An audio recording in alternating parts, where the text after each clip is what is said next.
Hey guys, Lex Gray here, back with a very quick video. I just did my episode 1 for the Chronicles of Sasha, which I'll be using this Rules Light OSR game called Old School Rules.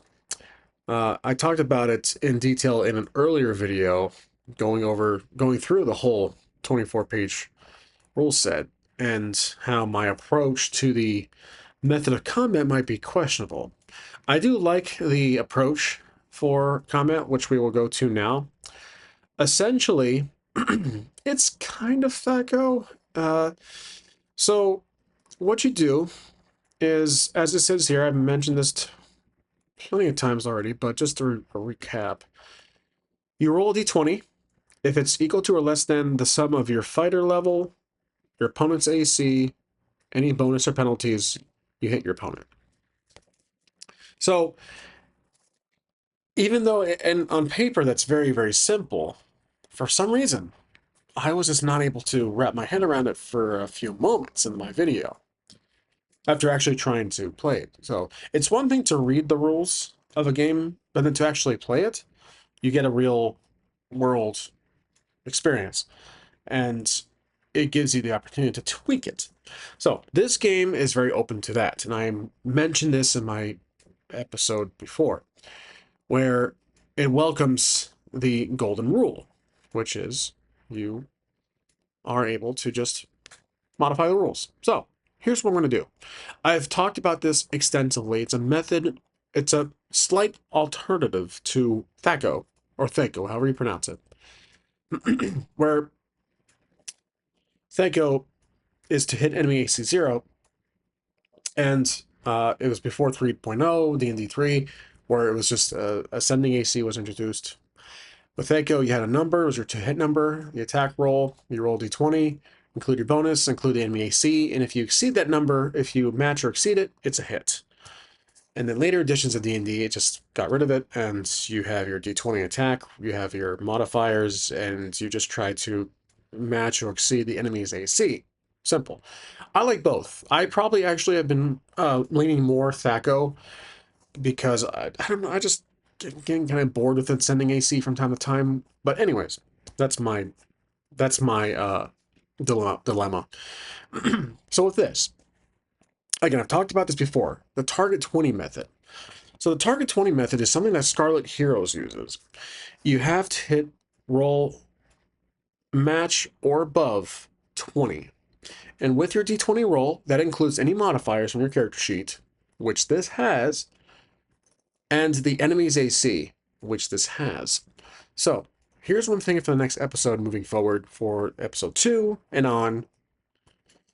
Basically, I'm going to include the enemy's AC, my bonuses for the fighter level, and the strength bonus if it's melee. Wisdom, I think, is used for range to not dexterity. And then if it's 20 or more, it's a hit. That's it. Like, 20 is the number. And for people who remember, who know that BACME is usually fighters or level 1 characters usually have 19 as a THAC0. And I think with the AD&D route, it's 20 if I'm not mistaken.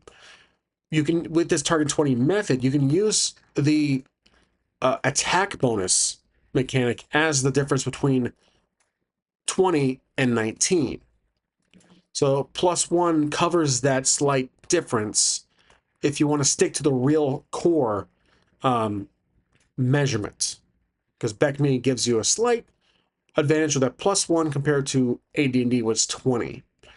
So with this, as it says right there, I will include my fighter level, which is the core bonus, and then +2 from strength or wisdom bonus, and then including the enemy AC, and that's what you have to roll. So if the enemy is attacking my character is a level 3, then they include their d20 roll. I may or may not include their level if they have one. And I typically don't include bonuses or have any penalties. They're pretty simple characters. Just the enemy AC, their attack type, what dice they use, or how many d6s, and the player character's AC. So that's how I do it from their point of view. That's it. makes it simple. So I think I was kind of fumbling after watching my whole video again. I was kind of fumbling the combat sequences at times. Um, yeah, it's not very difficult. It's just my brain's wired from ascending AC, and now I'm in this transition to uh, kind of preferring THAC0. So let me know what you guys think about that. Target20 is an actual fan method that there is a whole website about it. I'm going to try to find it and then post it in the description or the comments and spotlight it. But there is a whole website dedicated to this, to the Target20 method. There's some variations to it, I think, if I recall correctly, but I love it. I don't play Scarlet Heroes much. I've done a video or two about Scarlet Heroes, but I think they use the 2D20s, 2D10s in combat, which I'm not a fan of. Um, Ironically, because I'm actually there's times I love or hate relationship with D20 die, but anyways, I digress. Yeah, the target 20 method I absolutely love, and it's a great mask to put on the THAC0 when you're not having that number go down and down and down as your character levels up through time. So yeah, I'll leave it at that. Again, let me know what you guys think, and as always, thanks for watching. I'll see you next time.